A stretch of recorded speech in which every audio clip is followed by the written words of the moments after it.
रहमतुल्लाह अलैह दरवेश थे दिल्ली के, बहुत सारे लोग मुरीद थे। एक बड़ा खिदमत गुजार मुरीद था, मजदूरी करता था, गरीब था। तो 6 बेटियां थी उसकी।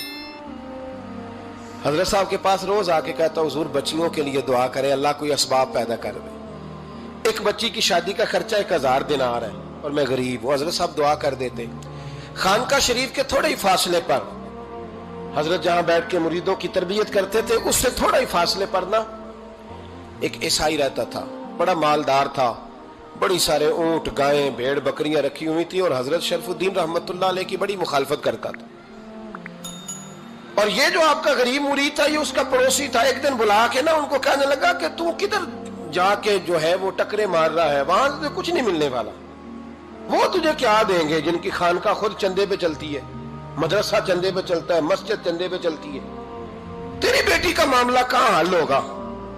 तो उस दरवेश ने कहा कि तू मेरे पीर को नहीं जानता, तू अजय मेरा महबूब नहीं डिठा, तो पता नहीं ना, तू इस रस्ते का मुसाफिर नहीं, तू नहीं जानता। उनका बस चले ना तो वो हर कीमत में मेरी बेटियों की शादी करा दे। अब वो ईसाई था, कहने लगा अच्छा चलो ठीक है, अगर इतनी बात है ना तो जाओ उनसे जाके कह दो कि 6 साल के लिए मेरे साथ मुआहदा कर ले, तो मेरे जानवरों को चारा डाल दिया करे, 6 साल ड्यूटी करे, मैं 6000 दिनार दे देता हूं। वो मेरे साथ 6 साल मेरे जानवरों को चारा डाले, रखते हैं ना आप चारा डालने के लिए, एडवांस पैसे दे के। अब तो लोग उन्हें भी गुलाम ही बना लेते हैं, बड़ी थोड़ी तनख्वाह देते हैं, जुल्म करते हैं, पूरा मुआवजा नहीं देते। हजरत शेख शरफुद्दीन के बारे में वो कहने लगा, जब अपने पीर से जाके कह के मेरे जानवरों को 6 साल चारा डाले, मैं 6000 दे देता हूं, तू जो कहता है हर कीमत पे जाने को तैयार है। उसने जब ये बात की तो मुरीद ने नाराज हो गया, वो लड़ाई हो गई, गिरबान पकड़ लिया, झगड़ा हुआ, बात बड़ी दूर गई। इस तरह की बात करता मेरे हजरत के बारे में, तेरे जैसे कई मैं वहां काम पे रखा दूं। जब वो बड़ी बहस हुई, बात मोहल्ले में, इलाके में फैल गई, दुनिया ने सुन ली, तो शेख शरफुद्दीन तक भी पहुंच गई। इस तरह झगड़ा हुआ है। लोग सो गए इशा की नमाज के बाद। हजरत साहब ने ना सर पे कपड़ा लिया, उस ईसाई के दरवाजे पे दस्तक दी, वो बाहर आया, फरमाने लगे लोग तो सोच समझ के मुलाजम रखते हैं, तूने भी तो सोच ही लिया होगा, तभी तो मुझे ऑफर की है।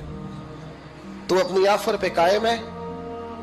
वाकई मुझे रख लेगा और 6000 दिनार दे देगा?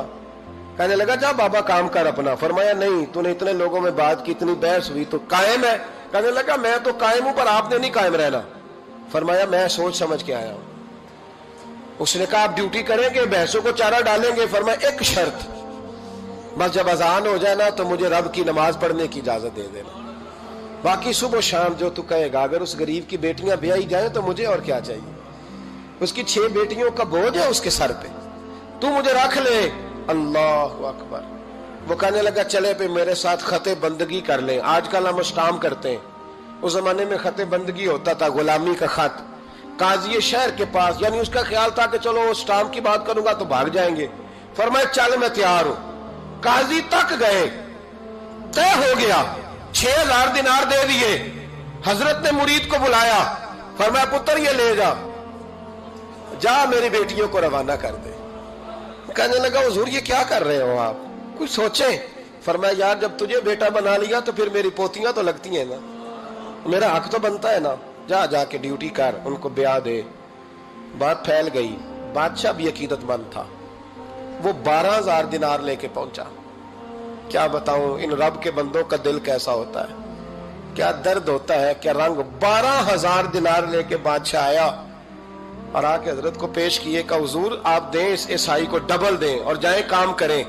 आप फरमाने लगे तू पैसे दे, शर्तें ना लगा, मेरा जहां दिल करेगा मैं खर्च करूंगा, मुझे तो मजा ही अब आने लगा है, अभी तो लुत्फ आ रहा है, अभी तो जायका आया है कुछ करने का, पैसे देने हैं तो दे, पाबंदी ना लगा, जहां मेरा दिल करेगा मैं। उसने कहा हुजूर ठीक है रख ले। हजरत ने फजर मस्जिद में पढ़ी, जेब में 12000 दिनार थे, ऐलान फरमाया भी किसी और की बेटी भी बैठी है तो पैसे मेरे पास है।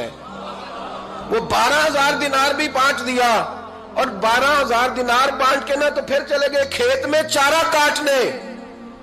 उस ईसाई को किसी ने बतलाया कि उनके पास तो 12000 आया है, पर तुझसे जान नहीं छुड़ाई उन्होंने, कि वादा ये हुआ था कि 6 देंगे तो जाएंगे, जब तक देंगे नहीं तेरे घर में काम करेंगे। वो ना चारा काट रहे थे, हजरत साहब तो वहां पहुंच गया, دور جا کے کھڑا ہو گیا, کہنے لگا بابا پہلے تو میں نے مسلمانوں کے اخلاق سنے تھے, اب تو میں نے دیکھ بھی لیے, پر یہ بتا جب 12,000 آیا تھا جان کیوں نہیں چھڑائی؟ تو حضرت چارہ کاٹتے کاٹتے رو پڑے, فرمانے لگے تو نہیں نہ جانتا یہ بیٹیاں سانجھی ہوتی ہیں, پتہ نہیں نا, میرے رسول پاک نے تو حاتم تائی کی بیٹی کے سر پہ کپڑا رکھ کے کہا تھا بیٹیاں برابر ہوتی ہیں, تو یہ نہیں پتا جب اس کی 6 بیٹیوں کی شادی ہوئی ہے میرے اندر روحانیت کتنی بڑی ہے. فرمایا پھر 12,000 آیا ہے تو 2-4 بچیاں پھر گئی ہیں, تجھے نہیں پتا میں اندر سے راضی کتنا ہوں, میں تیری نوکری کرتا رہوں گا, پتہ نہیں اللہ کتنی بیٹیوں کو بیاہ دے گا. اتنا رویا وہ عیسائی کے پیروں میں بیٹھ گیا, کہنے لگا بابا میں نے تیری مخالفت کی ہے پر تیرے قریب آ کے پتہ چلا ہے کہ تو بہت اونچے اخلاق کا مالک ہے, اور اگر تیرا یہ مقام ہے تو تجھے اخلاق سکھانے والے محمد عربی کی شان کتنی ہوگی. ظالم کی بولیے جاتے نہیں لوگ جھوٹے گواہ بن کے, وکیل صاحب کو نہیں پتا ہوتا کہ یہ بندہ مجرم ہے جو میرے پاس آیا, کیا مجرموں کے وکیل نہیں ہوتے؟ بولے تو اس کو پتہ نہیں ہوتا وکیل صاحب کو کہ یہ صاحب مجرم ہے, میرے پاس مقدمہ لے کے آئے, اور اگر بے ادبی نہ ہو جائے تو میرا خیال ہے قاضی عدالت کو بھی پتا ہوتا ہے کہ مجرم کون ہے اور مظلوم. میرے نبی پاک صلی اللہ علیہ وسلم نے اس قدر زیادہ سختی فرمائی اس مسئلے میں, فرمایا جس کو پتا تھا کہ فلاں آدمی ظالم ہے, ظلم کر رہا, پھر وہ ظالم کا گواہ بنا یا اس نے ظالم کی مدد کی, کتنی کی؟ شارحین لکھتے ہیں چاہے اس نے ایک جملہ بول کے کی, چاہے ایک, سارے بولیے, چاہے ایک غریب کو اس نے ظلم کیا تو کہتے ہیں علاج یہ سی, چاہے ایک جملہ بول کے کی, شارحین اس حدیث کی شرح میں لکھتے ہیں ایک جملہ بول کے چاہے مدد کی. جس بندے نے کسی ظالم کی مدد کی کسی مقدمے میں یا کسی صورت میں اور اسے پتا تھا یہ ظالم ہے, میرے نبی پاک صلی اللہ تعالی علیہ وسلم فرماتے ہیں اگر اس نے مدد کی, ابھی ظالم کی بات نہیں ہو رہی, ظالم کے مددگار کی بات ہو رہی, اگر کسی نے ظالم کی مدد کی تو حضور فرماتے ہیں خدا بھی اس سے بری و ذمہ ہے, رسول بھی اس سے بری و ذمہ ہے. سنبھال کے رکھے اپنی نمازیں, قربانیاں, حج, زکوٰۃ سنبھال کے رکھے.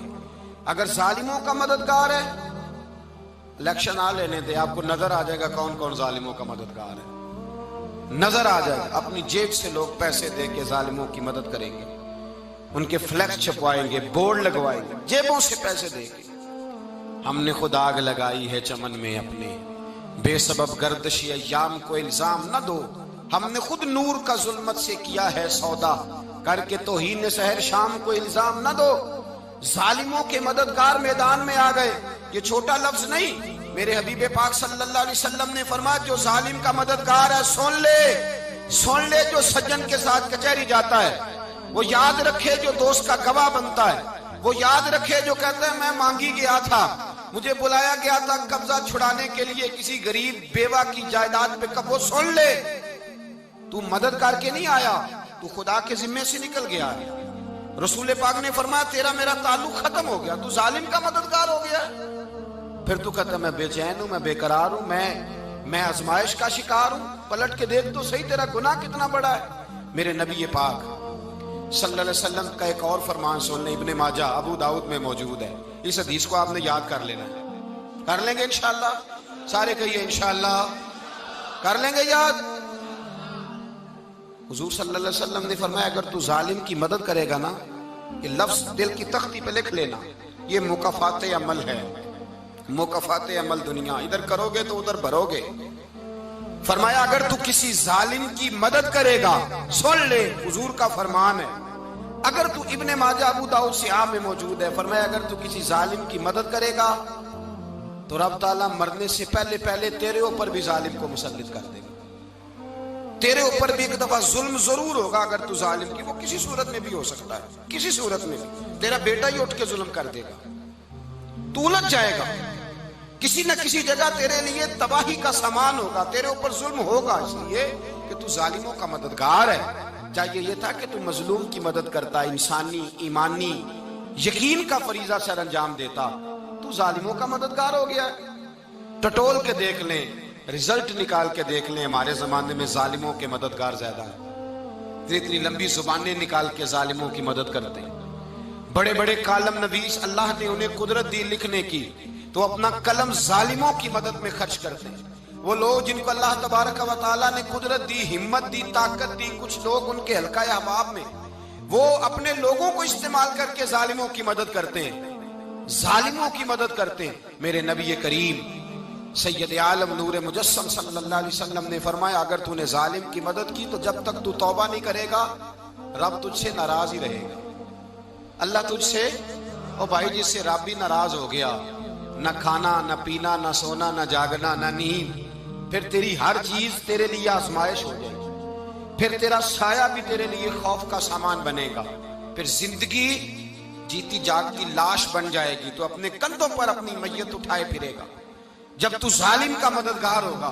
और नबी पाक सल्लल्लाहु अलैहि वसल्लम ने फरमाया, जालिमों का मददगार भी जालिम होता है, जालिमों का मददगार भी, सारे बोले, जालिमों का मददगार भी नहीं, को नहीं, आप सारे नहीं बोले, एक दफा बोले, जालिमों का मददगार भी, पक्की बात है, जालिमों का मददगार भी। अल्लाह अकबर। जिसका यराना हो, जिसका दोस्ताना हो, जो कहे मैंने ना इसको औखे वेले के लिए जालिम को याद रखा हुआ है। कभी मुश्किल में रखे नहीं हुए लोगों ने जालिम दोस्त, कहते मैंने रखे हुए हैं, बल्कि हमारे देहात में तो कहते हैं मैंने बाजू बनाए हुए हैं। किसको बाजू बना लिया? जालिम भी कभी बाजू होता है, जो जुल्म की तलवार लिए मैदान में खड़ा है। कारून, हामान, फिरौन, नमरूद का हाल नहीं लोगों ने देखा? अपने जमाने में आपने कितने लोग नहीं देखे जिनके साए से, आवाज से लोग कांपते थे? फिर पुलिस की गाड़ियों में वो इस तरह मुर्दा पड़े कि दुनिया ने तमाशा देखा उनका। ये रंग हमने देखे नहीं अपने आंखों से। फरमाया, जालिम का मददगार भी, जो कार में बिठा के लेके गया वो भी जालिम, जिसने चाय पिलाई वो भी, जिस शख्स ने खाना खिलाया वो भी, जो कचहरी तक साथ गया वो भी, जिसने फ्लेक्स के नीचे, बड़े शराबी के नीचे छोटी अपनी फोटो लगाई वो भी, जो वोट की पर्ची डालने गया वो भी। कह देना बाहर निकल के कि हजरत साहब ने सियासी तकरीर की है, कह देना, पर बात तो सच्ची है ना। खूगरे हम तो से थोड़ा सा गिला भी सुन ले, खूगरे हम तो से थोड़ा सा भी गिला। इमाम मालिक के पास एक बंदा आया, उसने कहा, हुजूर मैं दर्जी हूं, एक जालिम बादशाह मुझसे कपड़े सिलवाता है, मैं तो जालिमों का मददगार नहीं ना। एक जालिम बादशाह मुझसे, हुजूर मैं तो मददगार नहीं ना जालिमों का। जो फरमाया जालिमों का मददगार भी जालिम होता है, तो कपड़े लेके आता है, मैं सी के दे देता हूं, जिम्मेदारी नहीं। ये एक आदमी दुकानदार है, उससे कोई बंदा चीज खरीदने आएगा तो थोड़ी कहेगा मैंने नहीं देनी, तो देगा। कोई बंदा अगर किसी शख्स से कोई काम कहता है जो उसकी फील्ड है, उसका शोबा है, उसका मुआश का वो सिलसिला है, कहते हैं या रसूल अल्लाह सल्लल्लाहु अलैहि वसल्लम, जालिमों का मददगार भी जालिम, हुजूर ने फरमा दिया। तो इमाम मालिक से बंदे ने मसला पूछा, दिल की तख्ती पे लिखने वाली बातें हैं। कहा, हुजूर मैं दर्जी हूं, जालिम कपड़े सिलवाते हैं, मैं तो मददगार नहीं ना। इमाम साहब कहने लगे, नहीं, मददगार तो वो होगा जो तुझे सुई धागा फराम करेगा। तू तो पूरे कपड़े सी के देता है, तू तो खुद बहुत बड़ा जालिम है। तो पूरे सूट सी के देता है, तू तो बहुत बड़ा जालिम खुद है। मददगार तो वो होगा जो तुझे धागा देगा, जो तुझे बटन देगा, जो तुझे नलकी देगा। जो जालिम से इतनी नफरत, जुल्म करके बंदा है।